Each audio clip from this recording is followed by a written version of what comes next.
നമസ്കാരം. പാമരന്റെ ഗീത എന്ന ശീർഷകത്തിലുള്ള ഈ ഭഗവത്ഗീത ജ്ഞാന പ്രഭാഷണ പരമ്പരയുടെ 25ാമത് ദിവസത്തിലേക്ക് എല്ലാ മാന്യ ശ്രോതാക്കൾക്കും പ്രിയപ്പെട്ട പ്രേക്ഷകർക്കും സ്വാഗതം.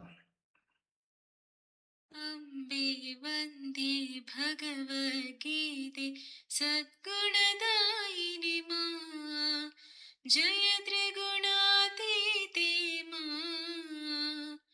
മാനസരഞ്ജിനി മാമകദേവി ഭവസാഗര ഭയമോക്ഷപ്രദായിനി ധൈര്യപ്രദായിനി മാ ആത്മജ്ഞാനപ്രദായിനി മാ. നമ്മൾ ഇന്ന് ചർച്ച ചെയ്യുന്നത് ഭഗവത്ഗീതയുടെ അധ്യായം 1 അർജുന വിഷാദ യോഗത്തിലെ 20ാമത് ശ്ലോകമാണ്. ഇത് നമ്മൾ സാധാരണ ഒരു ശ്ലോകം 4 വരിയാണുള്ളത്. ഇതിൽ 6 വരിയുണ്ട്. അവസാനത്തെ 2 വരി, അതായത് ഋഷികേശം തഥാവാക്യം ഇതമാഹ മഹീപതേ എന്നുള്ളത് ചിന്മയാനന്ദ സ്വാമികളും മറ്റ് ചില പണ്ഡിതന്മാരും 21ാമത് ശ്ലോകമായിട്ടാണ് ഉൾപ്പെടുത്തിയിരിക്കുന്നത്.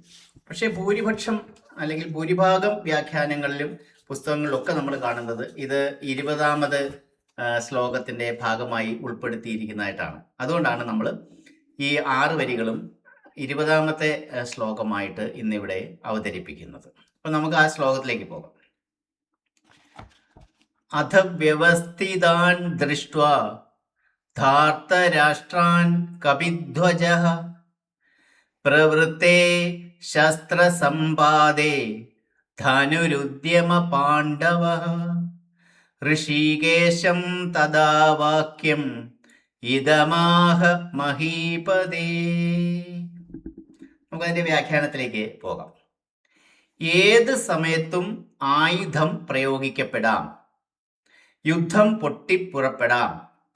ഇതാണ് ഇപ്പോഴത്തെ അവസ്ഥ. അന്നത്തെ കാലത്ത് യുദ്ധവീരന്മാരെ തിരിച്ചറിയാൻ രഥത്തിന് മുകളിൽ പാറിക്കളിക്കുന്ന പതാകയുണ്ടായിരുന്നു. മാത്രമല്ല, ആ പതാകയിൽ കൊടിയടയാളം രേഖപ്പെടുത്തിയിരുന്നു. അർജുനന്റെ രഥത്തിന് മുകളിൽ കെട്ടിയിരുന്ന കൊടിയിൽ ഹനുമാനെയായിരുന്നു അടയാളമായി ആലേഖനം ചെയ്തിരുന്നത്. അത്തരത്തിൽ ഹനുമാൻ കൊടി അടയാളമായിരുന്ന രഥത്തിൽ യുദ്ധസന്നദ്ധനായി വില്ല് ഉയർത്തിപ്പിടിച്ച് ഇരിക്കുന്ന അർജുനൻ തൻ്റെ സാരഥിയായ ശ്രീകൃഷ്ണനോട് ഇപ്രകാരം പറഞ്ഞു എന്നാണ് ഈ ശ്ലോകത്തിൽ പറയുന്നത്. വെറുതെ എന്തെങ്കിലും പറയുകയായിരുന്നില്ല അർജുനൻ. ദൃഷ്ട്വാ ധാർത്തരാഷ്ട്രാൻ എന്ന വരികളുടെ അർത്ഥം ധൃതരാഷ്ട്രരുടെ മക്കളായ ദുര്യോധനാദികളെ കണ്ടിട്ട് എന്നാണ്. അവർ വെറുതെ നിൽക്കുകയായിരുന്നില്ല, അവർ യുദ്ധത്തിന് സജ്ജരായി, അതാണ് വ്യവസ്ഥിതാൻ എന്ന വാക്കിൻ്റെ അർത്ഥം, യുദ്ധത്തിന് സജ്ജരായി നിൽക്കുകയായിരുന്നു. ഹനുമാൻ കൊടിയടയാളമായവൻ എന്ന അർത്ഥത്തിലാണ് അർജുനനെ കപിധ്വജൻ എന്നിവിടെ സംബോധന ചെയ്യുന്നത്. നമുക്കറിയാം, കപി എന്നാൽ വാനരൻ, ധ്വജം എന്നാൽ കൊടി. ശ്രീകൃഷ്ണനെ സഞ്ജയൻ വിശേഷിപ്പിക്കുന്നത് ഋഷികേശൻ എന്നാണ്.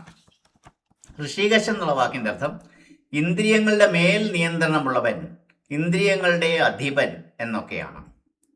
ഇപ്പൊ പാണ്ഡവ പക്ഷത്തിന്റെ സേനാനായകൻ ഭീമസേനനാണെങ്കിലും അദ്ദേഹത്തെക്കാൾ ഉപരി, ഭീമനേക്കാൾ കൂടുതൽ യുദ്ധത്തിന്റെ പ്രാധാന്യം, അനിവാര്യത തുടങ്ങിയവയെക്കുറിച്ച് വളരെ കൃത്യമായ ബോധ്യമുള്ളതുകൊണ്ടാണ് അർജുനൻ ശ്രീകൃഷ്ണൻ പാഞ്ചജന്യം മുഴക്കിയതിന് തൊട്ടു പിന്നാലെ തൻ്റെ ദേവദത്തം എന്ന ശംഖ് മുഴക്കി യുദ്ധസന്നദ്ധത അറിയിച്ചതും എതിരാളികളുടെ വെല്ലുവിളി സ്വീകരിച്ചതും.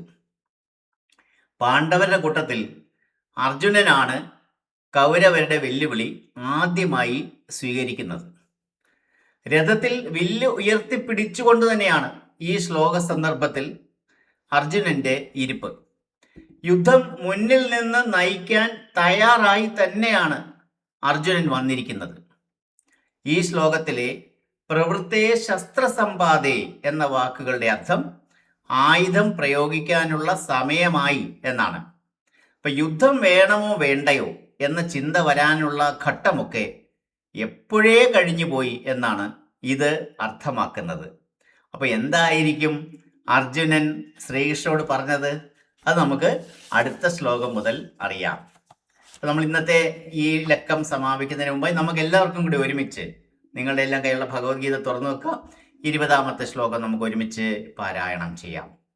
അധ വ്യവസ്ഥിതാൻ ദൃഷ്ട്വാ ധാർത്തരാഷ്ട്രാൻ കപിധ്വജഃ പ്രവൃത്തെ ശസ്ത്രസമ്പാദേ ധനുരുദ്യമ പാണ്ഡവഃ ഹൃഷീകേശം തദാ വാക്യം ഇദമാഹ മഹീപതേ.